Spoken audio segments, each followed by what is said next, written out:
PM Modi का करोड़ों लोगों को बड़ा तोहफा। अब भारत में भी सभी को मिलेगी पेंशन।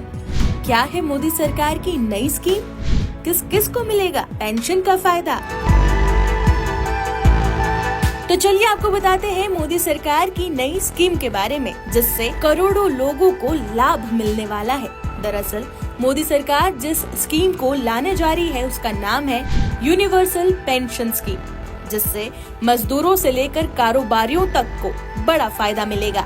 लेकिन ऐसे में ये जानना भी जरूरी है कि क्या नई पेंशन स्कीम आने से पुरानी स्कीम बंद हो जाएगी, ये भी आपको बताएंगे। मगर सबसे पहले ये जान लीजिए कि ये पेंशन स्कीम कैसे काम करेगी।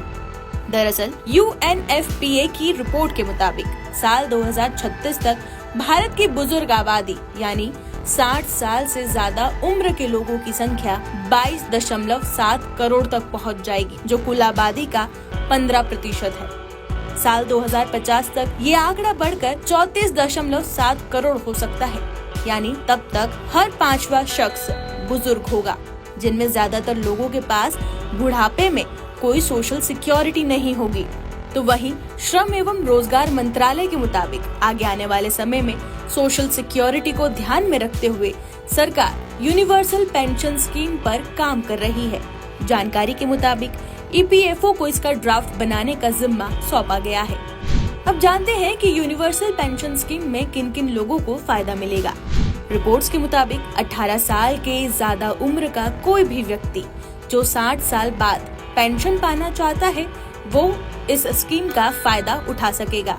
चलिए अब आपको ये भी बता देते हैं कि यूनिवर्सल पेंशन स्कीम का फोकस किन किन लोगों पर होगा। बता दें कि इस स्कीम का फोकस नौकरी पेशा लोगों के साथ साथ इन 3 सेक्टर पर खास रहेगा। पहला, अनऑथोराइज्ड सेक्टर। सड़क पर सामान बेचने वाले, मरम्मत करने वाले, खेतीहर मजदूर और कम संसाधन वाले कारोबारी शामिल है। दूसरा, ट्रेडर्स।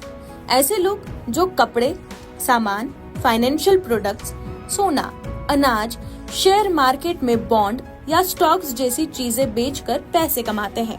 तीसरा, सेल्फ एम्प्लॉयड। ऐसे लोग जो छोटा कारोबार कर पैसे कमाते हैं। इनमें दुकानदार, छोटे व्यापारी, कंटेंट क्रिएटर्स और लेखक जैसे लोग शामिल हैं। अब चलिए जानते हैं कि इस पेंशन स्कीम में सभी लोगों को क्या क्या मिलेगा। तो बता दें कि फिलहाल स्कीम के प्रपोजल डॉक्यूमेंट पर काम चल रहा है, इसलिए आधिकारिक तौर पर कुछ भी सामने नहीं आया है। मीडिया रिपोर्ट्स में कुछ बातें जरूर चलाई जा रही हैं, जैसे कि ये एक कॉन्ट्रीब्यूटरी स्कीम होगी, यानी इसमें अप्लाई करने वाले शख्स को हर महीने कुछ पैसे जमा करने होंगे।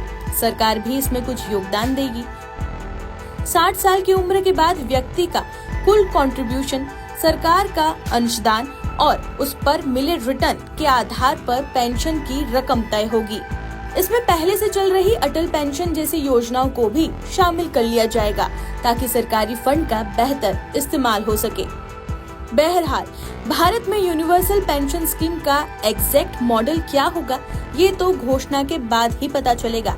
आपके मन में ये सवाल भी जरूर होगा कि UPS स्कीम आने के बाद चल रही NPS का क्या होगा। तो बता दें कि फिलहाल NPS को बदलने या फिर मर्ज करने की कोई खबर या संकेत आधिकारिक तौर पर सामने नहीं आए हैं।